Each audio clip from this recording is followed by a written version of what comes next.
ஹாய்டா, நான் தான் நோவா. இன்றைக்கி நம்ம என்ன எஃப்எஃப் பார்க்க போகிறோன்னா, கேப்டன் ஜங்குக் ஜான் 1895. போன பாட்டில் எது வரைக்கும் பார்த்துருந்தோன்னா, டேங் வந்து ஜங்குக்கை பார்த்துருப்பாரு அந்த பாலாஸா அந்த மீட்டிங் ஏரியாவில். அந்த டைமில் வந்து ஜங்குக் ஸ்டிஃபாகவே இருந்திருப்பாரா. ஆனால் டேங் வந்து ஜங்குக் பார்ப்பாரா, ஜங்குக் ஏதாவது சிரிப்பாரா நம்மளை பார்த்து அப்படின்னு எதிர்பார்த்துட்டே இருந்திருப்பார். ஆனால் வந்து ஜங்குக் எந்த ரியாக்ஷனுமே கொடுத்துருக்க மாட்டார்.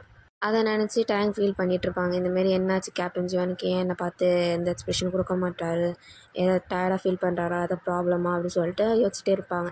அதோட முடிச்சிருந்தோம். இந்த பாட்டில் வந்து டேங் வந்து ரிட்டன் வந்துட்டார், கேம்புக்கே வந்துட்டார். வந்ததுக்கப்புறம் ரூமுக்கு போகிறாரு. போயிட்டு ஹேண்ட் வாஷ்க்கு அதெல்லாம் பண்ணிட்டு கொஞ்சம் வந்து தண்ணி குடிச்சிட்டு திருப்பியும் வந்து அவர் ரூம் வாசல்லே வந்து நடந்துட்டு கிடக்குறாரு. அது இந்த சைடு லெஃப்ட்டு ரைட்டுன்னு கண்டினியூஸாக நடந்துகிட்ருக்காரு நர்வஸ்லே. போய் பேசலாமா வேணாமா, போய் பேசலாமா வேணாமான்னு சொல்லிட்டு யோசிச்சிட்டே இருக்கார். அப்புறம் மைண்ட் சொல்லுது, வேணாம், அவர் வேலையில் பிஸியாக இருப்பார், இப்போ போனால் வந்து அவருக்கு தான் டென்ஷன் ஆகும், நம்ம எல்லாம் முடிஞ்சதுக்கப்புறம் நைட் போய் வந்து பார்க்கலாம், இப்போ வேணாம் அப்படின்னு தோணுது.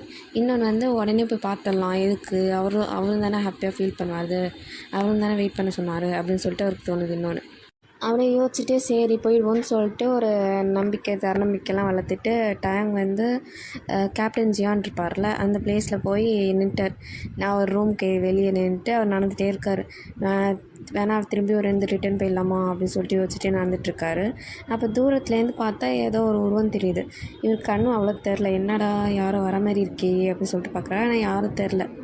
ஆனால் மனசு மட்டும் போய் படப்படன்னு அடிக்குது. அவருக்கு வந்து படப்படன்னு அடிக்கும்போது தெரிஞ்சிச்சு, சரி இது கேப்டன் ஜியான் தான் அப்படின்ட்டு. இவரும் வந்து அப்படியே ஆவலாக வெயிட் பண்ணிகிட்ருக்காரு, வரான்னு. கேப்டன் ஜியானும் வந்து நடந்து வந்துட்டு இருந்தாரா. இது அதுக்கு முன்னாடி வந்து யோசிச்சுட்டு இருந்திருப்பார்ல, இந்தமாரி போகலாமா வேணாமா தயக்கமாக இருக்கே அப்படின்னு சொல்லிட்டு நர்வஸ்னஸில் யோசிச்சுட்டே இருப்பார்ல. அதெல்லாம் அப்படியே மறந்துட்டார். ஷைனஸ்லாம் எனக்கு ஒன்றுமே கிடையாது அப்படின்னு சொல்லிட்டு அவர் பாட்டு ஜங்குக்கு கொஞ்சம் க்ளோஸாக வந்தோடனே அவரை கிட்ட அப்படியே ஓடி போய் அப்படியே ஹக் பண்ணிட்டார்.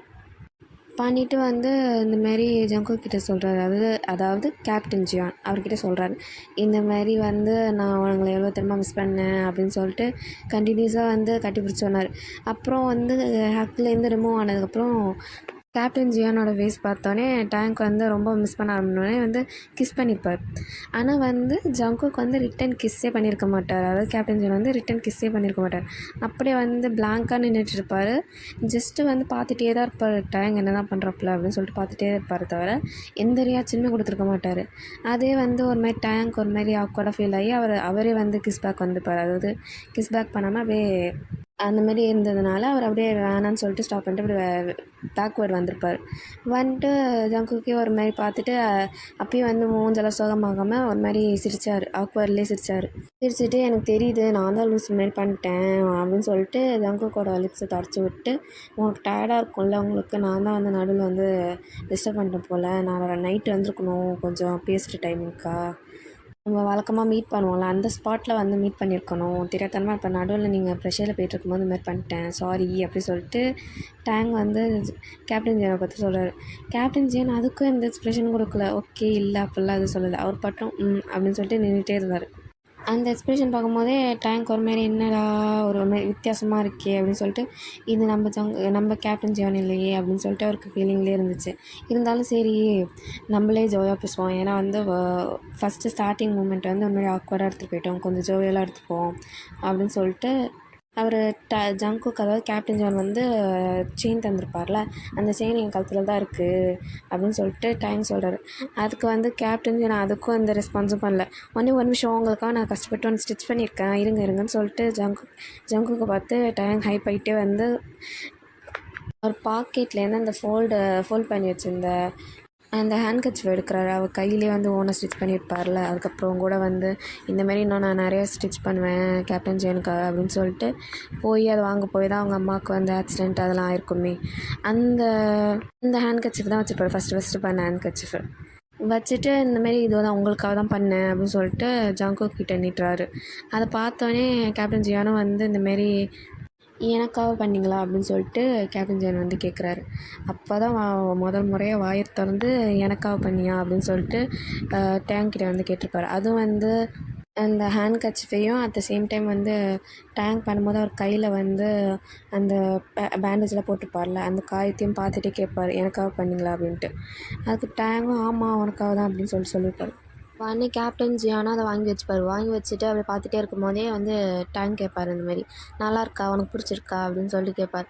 கேட்டோடனே கேப்டன் ஜியானும் சொல்லுவார், எனக்கு பிடிச்சிருக்கு, நல்லாயிருக்கு" அப்படின்னு வந்து சொல்லியிருப்பார். சொன்னோடனே வந்து டேங்க் குஷியில் வந்து குதிச்சுட்டே வந்து, "நான் நினச்சேன் உனக்கு பிடிக்கும், கன்ஃபார்ம் பிடிக்கும்னு நினச்சேன். பார்பவன் கூட அதான் சொன்னார் உனக்கு பிடிக்கும்னு. எனக்கு இப்போ தான் வந்து மனசே நிம்மதியாக இருக்குது. இவ்வளோ நாள் அந்த ஒரு நாள் முழுக்க என் எஃபர்ட் போட்டதுக்கு வந்து பலன் கிடச்ச மாதிரி இருக்குது" அப்படின்னு சொல்லிட்டு குதிச்சே சொல்லிட்டு இருப்பாரா. உடனே வந்து கேம்பேஜியானும் வந்து பொறுமையாக பார்ப்பார். பார்த்துட்டே வந்து அதை கச்சிப் எடுத்துகிட்டு போய் டஸ்ட்பினில் போட்டுருவார். போட்டுட்டு வந்து டேங்கை பற்றி சொல்வார். நான் எனக்கு பிடிச்சதோட ஆனால் டஸ்ட்பினுக்கு தான் ரொம்ப பிடிச்சிருக்குன்னு நினைக்கிறேன்" அப்படின்னு சொல்லிட்டு போயிட்டே இருப்பார். டேங்க்கு அப்படியே ஃப்ரோஸ் ஆன மாதிரி நிற்கிறாரு. என்னது, என்ன பண்ணாப்புல? அவர் தானே பிடிச்சிருக்குன்னு சொன்னார், திடீர்னு டஸ்ட்பினில் போட்டுட்டு டஸ்ட்பினுக்கு தான் ரொம்ப பிடிச்சிருக்கு அப்படின்னு சொல்லிட்டு போகிறாரு அப்படின்னு சொல்லிட்டு யோசிச்சிட்டே இருப்பார். அவர் கண்ணெல்லாம் கலங்குது, "என்னடா பண்ணுறீங்க என்ன?" அப்படின்னு சொல்லிட்டு. ஆனால் அவருக்கு ஒரு விஷயம் மட்டும் புரிஞ்சிச்சு, போன ஜங்குக் வேறு, அதாவது போன கேப்டன் ஜியான் வேறு, இப்போ வந்த கேப்டன் ஜியான் வேறு அப்படின்னு சொல்லிட்டு. அவருக்கு அழுக வந்துகிட்டே இருக்குது. அழுதுகிட்டே வந்து அவர் பாட்டு வந்து நடந்து போயிட்டுருக்கும்போது திடீர்னு வந்து பார்பவம் இங்கேருந்து குதிக்கிறாரு. குதிச்சு பார்த்தோன்னே டேங்க் அப்படியே ஷாக்கு. "என்னடா திடீர்னு யாரோ குதிக்கிறாங்க" அப்படின்னு சொல்லிட்டு கண்ணெல்லாம் தொடச்சிட்டு பார்க்குறாரு. பார்த்தா பார்பவம். அவர் பாட்டு கண்ணை மூடிட்டு, "இந்தமாரி உனக்காக நான் ஸ்ட்ராபெரி எடுத்துகிட்டு வந்திருக்கேனே" அப்படின்னு சொல்லிட்டு ஸ்ட்ராபெரியை தூக்கி டேங்கோட மூஞ்சில் வீசிட்டு இருந்திருப்பாரு. டேங்கும் ஸ்ட்ராபெரி பார்த்துட்டு உடனே வந்து பார்பவம் பார்க்குறான். பார்பவம் தெரிஞ்சோடனே உடனே கட்டி பிடிச்சிட்டு ஓன்னு அழுகுறாரு. பார்பவமுக்கு சுத்தமாக புரியல, எதுக்கு இப்போ வந்து டேங் அழுதுட்டுருக்காருன்னு. அவருக்கு ஒரு பயம் வந்துச்சு, ஏன் அழுகுறாருன்னு. அதனால் அவர் வந்து அவரும் ஹக் பண்ணிட்டு பின்னாடி வந்து பேட் பண்ணிகிட்டே இருக்காரு. "என்னாச்சு? ஒன்றும் இல்லை அப்படின்ட்டு. இது புரியவே இல்லையா ஏன் அழுகுறான்னு. அப்படி வந்து கன்ஃபியூஸ் ஸ்டேட்டில் இப்படி ஸ்ட்ரெயிட்டாக பார்க்கும்போது கேப்டன் ஜியான் போட்டுட்ருக்காங்க. ஓகே, அவங்க பார்த்தோன்னே தெரிஞ்சிச்சு, ஓகே இந்த ஆள் தான் காரணமாக இருந்திருப்பாரு அப்படின்னு சொல்லிட்டு. அவருக்கு அப்படியே கோவம்லாம் வருது. அப்படியே கையெல்லாம் முறுக்கிட்டே நின்றுட்டுருக்காரு. அப்போன்னு பார்த்து தான் இந்த கேப்டன் ஜியானும் வந்து ஹோங்கோன்னு சொல்லிட்டு இன்னொருத்தவங்களும் பேசிகிட்டு இருக்காங்க. அவங்க 2 பேரும் பேசிகிட்டு அப்படியே பார்த்துட்டே இருக்காரா. அந்த டைமில் அவங்களும் வந்து ரிட்டன் திரும்பி பார்த்துட்றாங்க. அதாவது கேப்டன் ஜியான் மட்டும் திரும்பி பார்க்குறாரு. பார்க்கும்போது பார்போமும் இவங்களும் வந்து ஹக் பண்ணிகிட்டு இருக்க மாதிரி இருக்குது டயாங்கும். அதை பார்த்துட்டு சரி ஏதாவது ரியாக்ஷன் கொடுப்பாங்கன்னு சொல்லிட்டு பார்போமும் வந்து பின்னாடி வந்து டைட்டாக ஹக் பண்ணி நிற்கிறாரு. அதுக்கு ஒரு ரியாக்ஷனுமே கொடுக்காம அவர் பாட்டு யூட்டன் அடிச்சுட்டு அவர் பாட்டு கேஷுவலாக நடந்து போயிடுறாரு. பார்போமுக்கு சுத்தமாக புரியல, எப்புட்றா ஒரு ஆள் வந்து மொத்தமாக சேஞ்ச் ஆவாங்க அப்படின்னு சொல்லிட்டு. சரி இதுக்கு மேலே எதுவும் சொல்கிறதுக்கு இல்லைன்னு சொல்லிட்டு டயங்கு பேட் பண்ணிட்டு நம்ம போகலாம் நம்ம ரூமுக்குன்னு சொல்லிட்டு அழைச்சிட்டு போயிறாரு. டயங்கும் வந்து போனோடனே வந்து நல்லா தூங்குறாரு. ரொம்ப நேரம் அழுதுறாருல, அதனால் வந்து அழுகையில் அப்படி தூக்கம் வருது அவருக்கு. அதனால் தூங்கிடுறாரு. அவர் தூங்கி எழுந்தோடனே அவர் இப்போ ட்ரெஸ்ஸு பேண்ட்டு எல்லாம் போட்டுட்ருக்கார். அப்போ தான் வந்து பார்வம் தூங்கலாம் இல்லை, கண்ணை மூடிட்டே இருந்தார். ஏதோ டக்குன்னு எழுந்துச்சி யாரோ ஏதோ டக்குன்னு ஏதோ நோண்டிட்டு ட்ரெஸ் எடுத்து போடுற மாரி அந்த மாதிரி சலக்குன்னு சத்தம் கேட்டோடனே பார்பவமும் கண்ணை திறந்து, "என்ன ஆச்சு, ஏன் அப்படி சத்தம் வந்து திடீர்னு?" அப்படின்னு சொல்லி திரும்பி பார்த்தா டேங் வந்து இந்தமாதிரி ட்ரெஸ்ஸை மாற்றிட்டுருக்கலாம் தெரியுது. உடனே பார்பவமும், "என்னாச்சு, ஏன் ட்ரெஸ் மாற்றிட்டுருக்க, என்னாச்சு?" அப்படின்னு கேட்டோடனே டேங் சொல்கிறாங்க, "இல்லை நான் வெளில போகிறேன்" அப்படின்னு. "இந்த நைட்டில் நீ என்ன வெளில போகிற, என்னாச்சு?" அப்படின்னு கேட்டதுக்கு, "ஒன்றும் இல்லை, நான் தனியாக வெளில போகணுன்னு ஆசைப்பட்றேன், நான் அம்மாவை பார்க்கணும், அதனால் வெளில போகிறேன்" அப்படின்றாங்க. டேங்கும் வந்து எதுவும் கேட்கல, அதாவது பார்பவமும் எதுவும் கேட்கல. சரி மனசு ரொம்ப கஷ்டமாக இருக்கிறதுனால நம்ம ரொம்ப கண்ட்ரோலும் பண்ண வேணாம், நான் அவங்க இஷ்டத்துக்கு போகட்டும்னு சொல்லிட்டு பார்பவம் விட்டுட்டார்.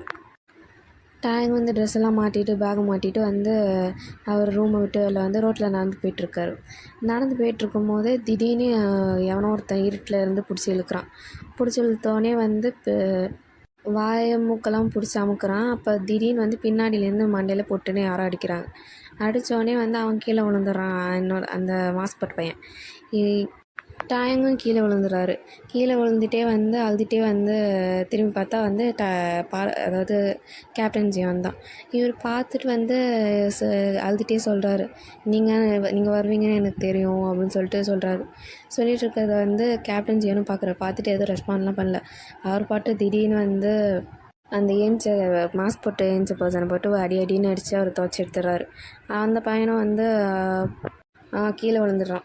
மயங்கி கீழே விழுந்து ஆள் அங்கேயே அவுட்டு. டேங்கும் ஸ்லோவாக ஏஞ்சி நின்றுட்டு எனக்கு தெரியும் நீங்கள் இந்த மாதிரி காப்பாற்ற வருவீங்கன்னு, அதனால தான் இந்த மாதிரி பிளான் போட்டு வெளில வந்தேன். எனக்கு ஆல்ரெடி தெரியும் இந்த மாதிரி ஒரு ஆள் என்னை ஃபாலோ பண்ணுறாங்கன்னு, அதனால தான் வந்தேன். நினச்ச மாதிரியே நீங்கள் வந்து காப்பாற்றிட்டீங்க. நான் எப்பப்பெல்லாம் வந்து கஷ்டத்தில் இருக்கேனோ அப்போல்லாம் நீங்கள் தான் வந்து என்னை காப்பாற்றுறீங்க அப்படின்னு சொல்லிட்டு டேங் வந்து கேப்டன் ஜியானை பற்றி சொல்கிறாரு. சொன்னோடனே கேப்டன் ஜியானுமே ஆமாம், உன்னை அவ்வளோ சீக்கிரம் நான் வந்து யாரும் தொட விட மாட்டேன், யாரையும் கொல்ல விட மாட்டேன் அப்படின்னு சொல்கிறாரு. உடனே வந்து டேங்க்கு வந்து ஒரு குஷி ஆயிடுச்சு. அப்பாடா வாழ்த்து திருப்பி வந்து நான் ஸ்ரீநகருக்கு வந்துட்டாப்ல அப்படின்னு சொல்லிட்டு ஆனந்தத்தில் இருக்கும் போது திடீர்னு வந்து கேப்டன் ஜியான் வந்து கன் எடுத்து டேங்கை பாயிண்ட் பண்ணுறாங்க. டேங்க் ஒன்றும் புரியல, என்னாச்சு, ஏன் என்ன பாயிண்ட் பண்ணுறீங்க அப்படின்னு சொல்லிட்டு ஒரு மாதிரி ஷேக்கான வாய்ஸ்லேயே கேட்குறாரு. கேட்டதுக்கு வந்து கேப்டன் ஜியான்னு சொல்கிறார், இந்தமாரி உன்னை வேறு யாரையுமே நான் கொல்லவே விட மாட்டேன், ஏன்னா நான் தான் என் கையால் உன்னை கொல்லணும் அப்படின்னு சொல்லிட்டு கன்னை பாயிண்ட் பண்ணி அப்படி ட்ரிகர் பண்ண போகிறாரு. போகிறப்பே வேணான்றாங்க. டக்குன்னு வந்து கன் ஷாட்டும் படுது. ஒரு பொட்டினாங்க கீழே விழுறாரு. கீழே விழுந்தோடனே இவர் கண் முழிச்சு பார்க்குறாரு. ஏதோ ஜெயிலுக்குள்ளேயோ அதுக்குள்ளேயோ கிடக்குற மாதிரி இருக்கும். ஒன்றும் புரியல, என்னடா திருப்பி நம்ம எப்படி ஜெயிலுக்கு வந்தோம் அப்படின்னு சொல்லிட்டு இவருக்கு ஒன்றும் புரியல. ஏன்னா ஆல்ரெடி வந்து ஒரு வாட்டி ஜெயிலுக்கு வந்திருப்பார் இந்தமாரி கேப்டன் ஜியானுக்கு சப்போர்ட் பண்ண போய். கடைசியில் வந்து அவங்க ஜென்ரல் கிம்மே வந்து இவரை ஜெயிலில் அடைச்சி போட்டிருப்பாரு.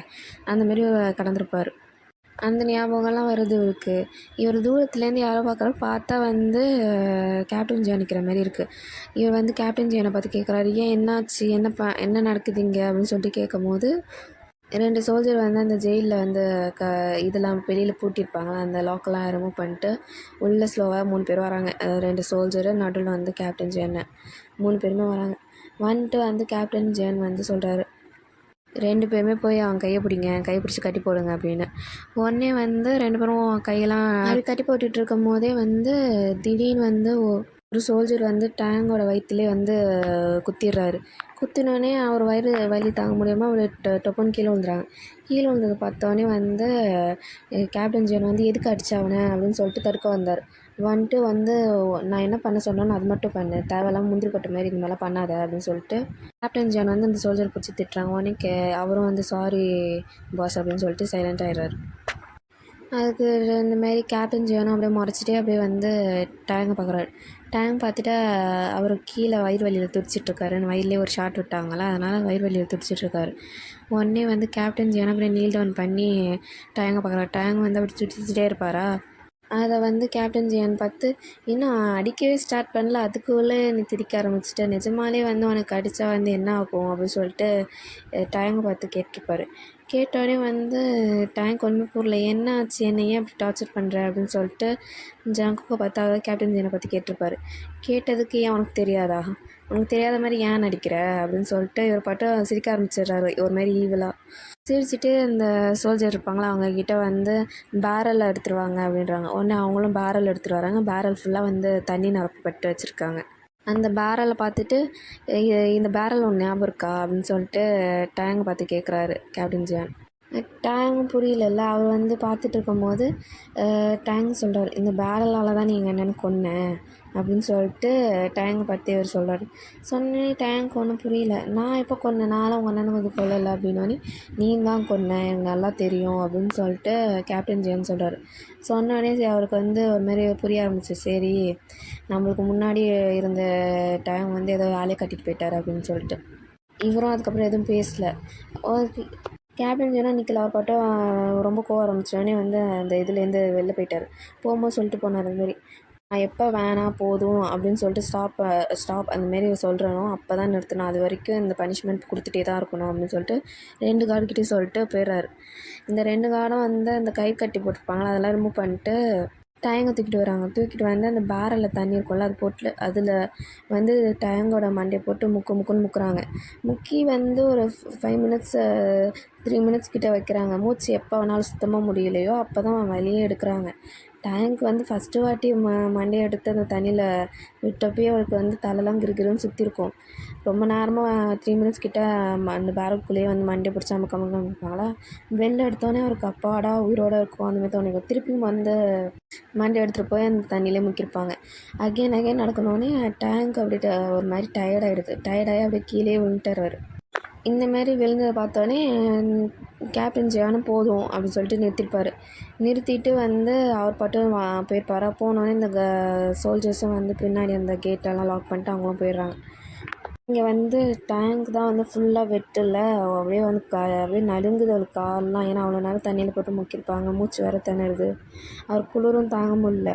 அது மட்டும் இல்லாமல் அது வேறு வின்டர் சீசன் வேறு. ஆல்ரெடி அவருக்கு வந்து இந்த குளிர் தாங்குற கெப்பாசிட்டி கம்மி, இந்த டாலரன்ஸே கம்மி. அது மட்டும் இல்லாமல் இங்கே வந்து குளிர்காலம் வேறு. அது இன்டோர்லேயும் இங்கே வந்து அந்த ஹீட்டர் அதெல்லாம் இருக்காது அந்த ஜெயிலில்.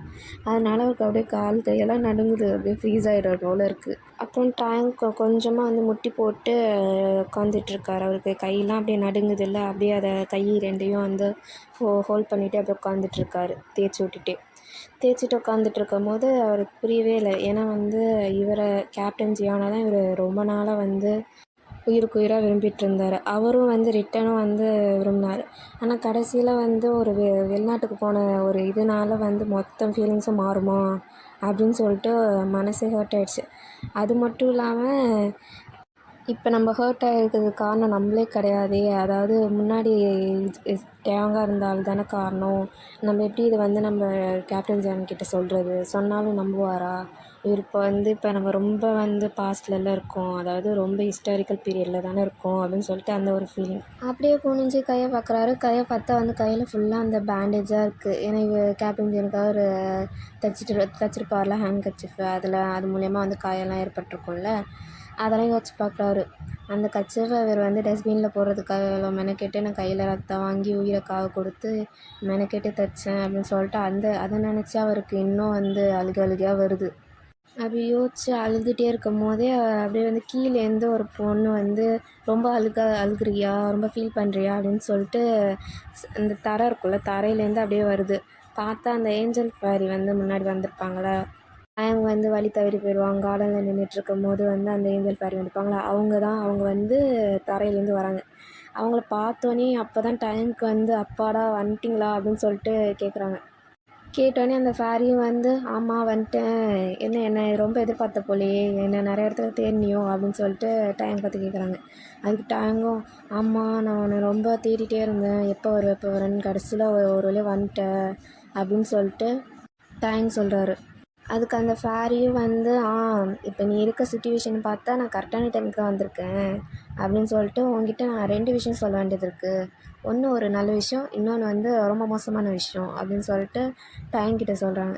அதுக்கு டேங்கும் வந்து ஏதோ ஒன்று சொல்லுங்கள் அப்படின்னோடனே அந்த ஃபேரியும் யோசிச்சு சொல்கிறேன் அப்படின்னு சொல்லிட்டு இருக்கும்போது அதுக்கு முன்னாடி டேங் வந்து கேட்குறாரு, முதல்ல இந்த டேங் வந்து என்ன பண்ணிட்டு போனான் ஃப்யூச்சருக்கு, எனக்கு தெரிஞ்சே ஆகணும், கொலைலாம் பண்ணியிருக்கானா அந்த டேங்கு அப்படின்னு சொல்லிட்டு அவர் பாடியை அவர் பாயிண்ட் பண்ணி சொல்கிறார்.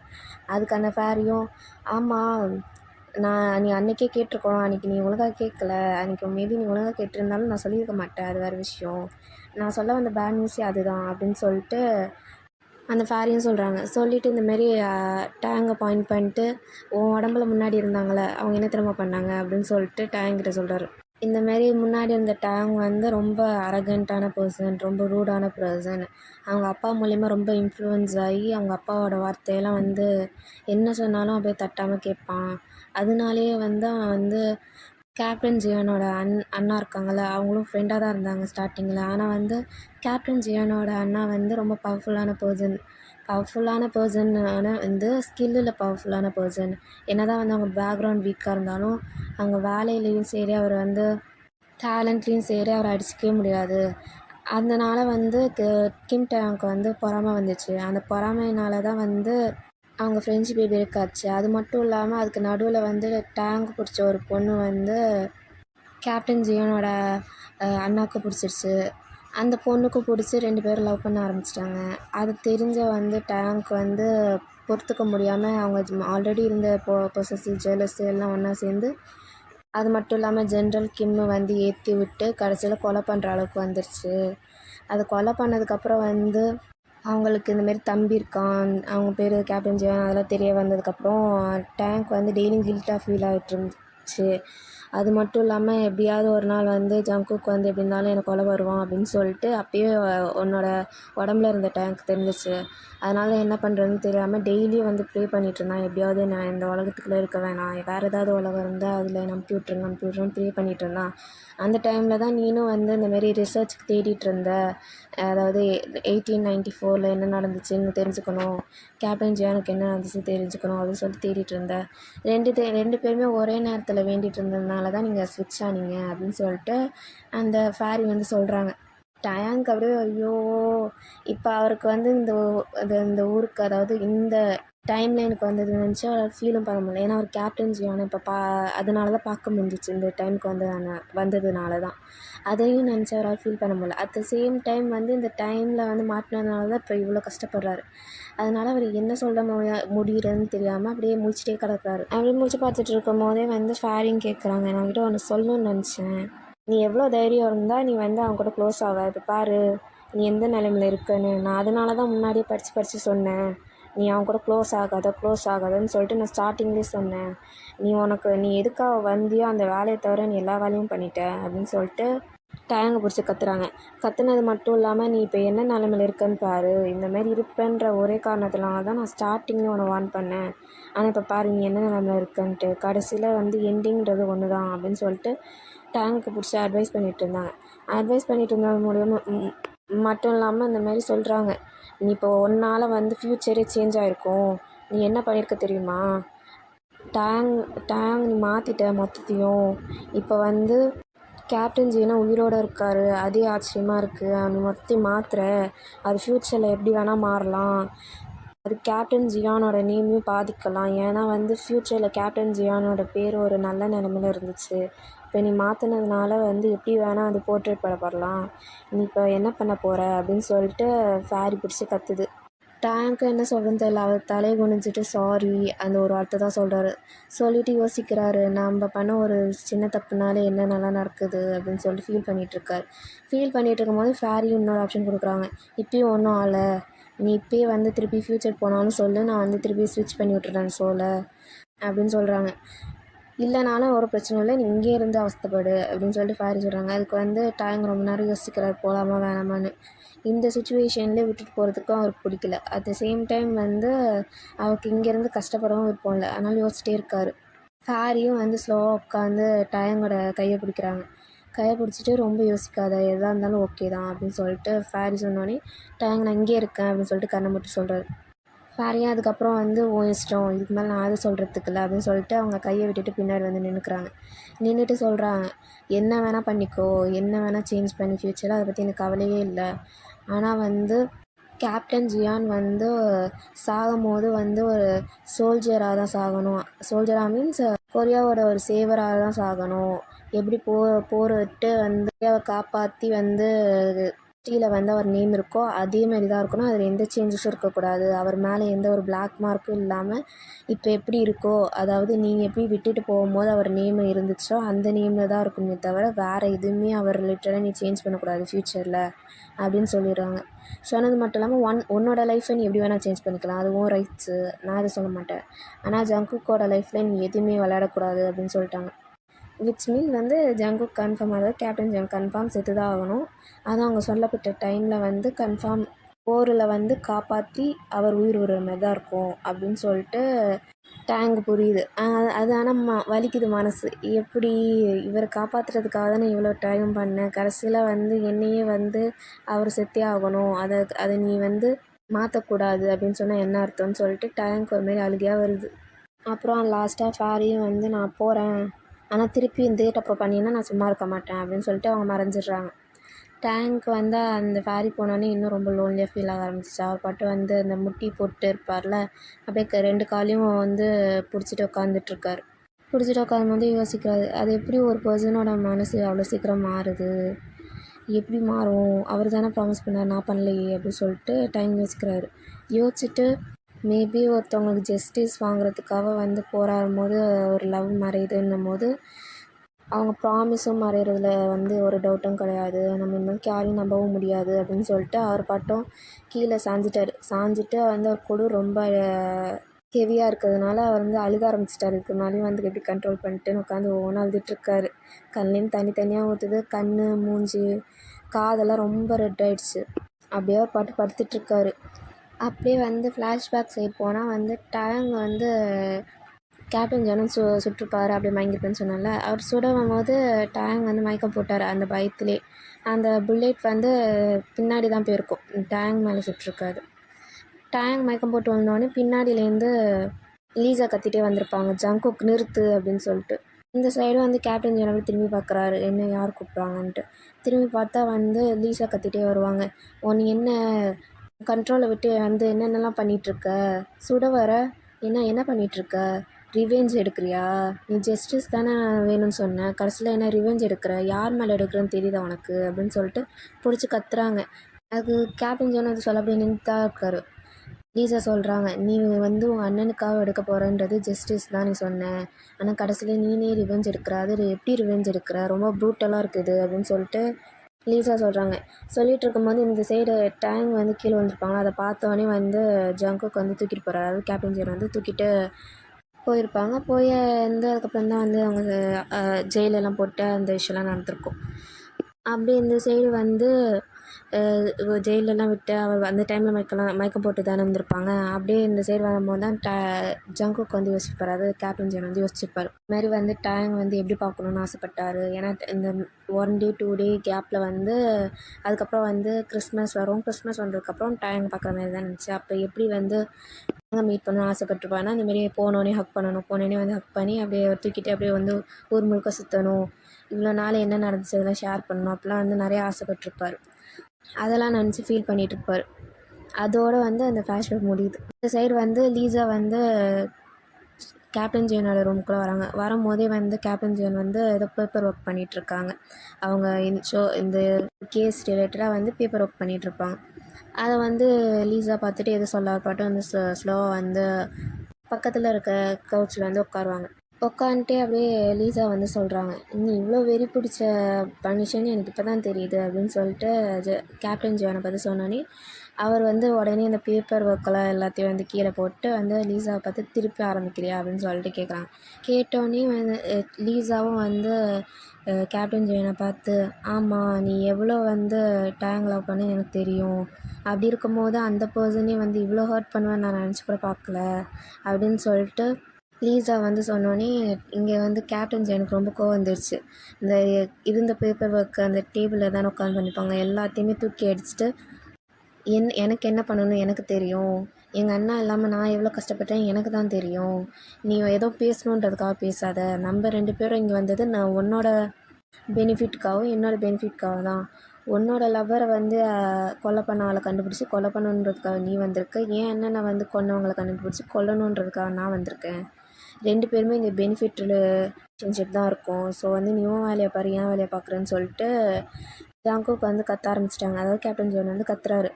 கத்திட்டே சொல்கிறாரு, நான் எவ்வளோ திறமை கஷ்டப்பட்டேன் எங்கள் அண்ணா இல்லாத போது, அது மட்டும் இல்லாமல் நான் வந்து எங்கள் அண்ணா இறந்ததுக்கப்புறம் எவ்வளோ கஷ்டம் தெரியுமா பட்டேன், எனக்கு சாப்பிட சோறு இல்லை, கையில் காசு இல்லை, சொந்தம்னு சொல்லிக்க யாரும் இல்லை, ஒவ்வொரு வீட்லேயும் போய் நான் என் வீடு இருக்கா நான் தங்கிப்பான்னு கேட்கும்போது என் மனசு எவ்வளோ ஹர்ட் ஆகிருக்கும், அதெல்லாம் கொஞ்சமாவது அவங்க அண்ணா நினச்சிப்பாரா, இருந்த வீட்டையே கொளுத்து விட்டாரு அப்படின்னு சொல்லிட்டு கத்துறாரு.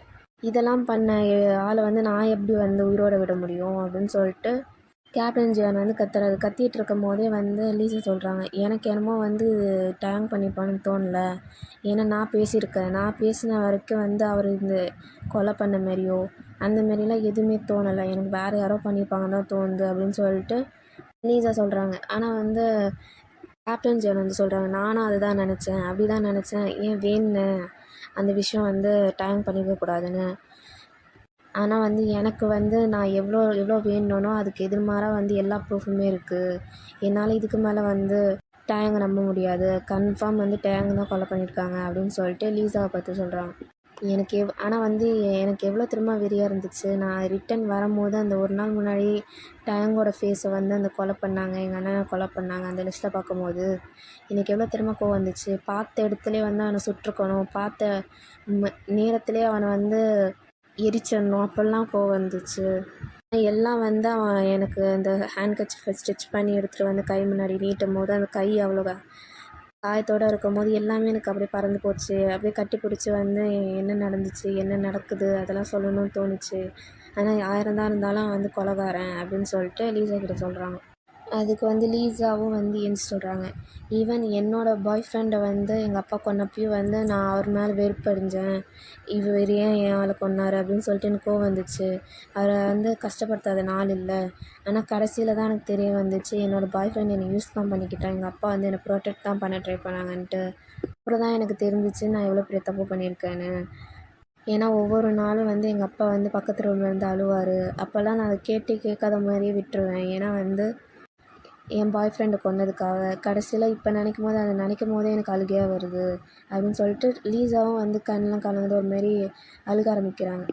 எனக்கு தெரியும் இது இப்போ நான் இது சொல்கிற விஷயம் உனக்கு எவ்வளோ ரிலேட் ஆகும்லாம். ஆனால் வந்து எனக்கு தெரிஞ்ச வரைக்கும் வந்து நான் வந்து டயாங் தான் வந்து உங்கள் அண்ணனை கொலை பண்ணாங்க அப்படின்னு கண்டுபிடிக்கும்போது என்னாலே நம்ப முடியல. எனக்கே சர்ப்ரைஸாக தான் இருந்துச்சு. ஆனால் எனக்கு தெரிஞ்ச வரைக்கும் அவர் பண்ணியிருக்க மாட்டார். அது மட்டும் தான் என்னால் சொல்ல முடியும். ஏன்னா அவர் உன்னை எவ்வளோ லவ் பண்ணான்னு நான் பார்த்துருக்கேன். அப்படி இருக்கும்போது அவர் லவ் பண்ண அந்தமாரி பண்ண வாய்ப்பே கிடையாது கொலை பண்ண அப்படின்னு சொல்லிட்டு ஜங்குவை பார்த்து, அதாவது கேப்டன் ஜானை பார்த்து சொல்கிறாங்க. சொன்னோடனே வந்து அவருக்கும் வந்து ஒரு மாதிரி மைண்ட் அப்படியே கன்ஃபியூஸ் ஸ்டேட்டில் தானே இருக்குது. அவரும் வந்து டென்ஷன் ஆகுது. ஏன்னா வந்து பண்ணுறதுனே தெரிலல்ல. அதனால சேரை தூக்கி அடிக்கிறாங்க. உடனே வந்துட்டு லீசாவும் சரி இதுக்கு மேலே நம்ம இருக்கக்கூடாதுன்னு சொல்லிட்டு நீ ரெஸ்ட் எடு நானும் போகிறேன் அப்படின்னு சொல்லிட்டு கதவை சாத்திட்டு லீசா வெளில வந்துடுறாங்க. ஆனால் இந்த சைடு டயங்கால், அதாவது ஜங்குக்கால் பொறுத்துக்கவே முடியல. ஏன் அது டயங்காக இருக்கணும், எதுக்கு அது டயங்காக இருக்கணும், எனக்கு ஏன் இப்போ அது தெரிய வரணும், இப்போ ஏன் வந்து என் கண்ணில் இதை மாட்டணும் அப்படின்னு சொல்லிட்டு அவ்வளோ கோவத்தோட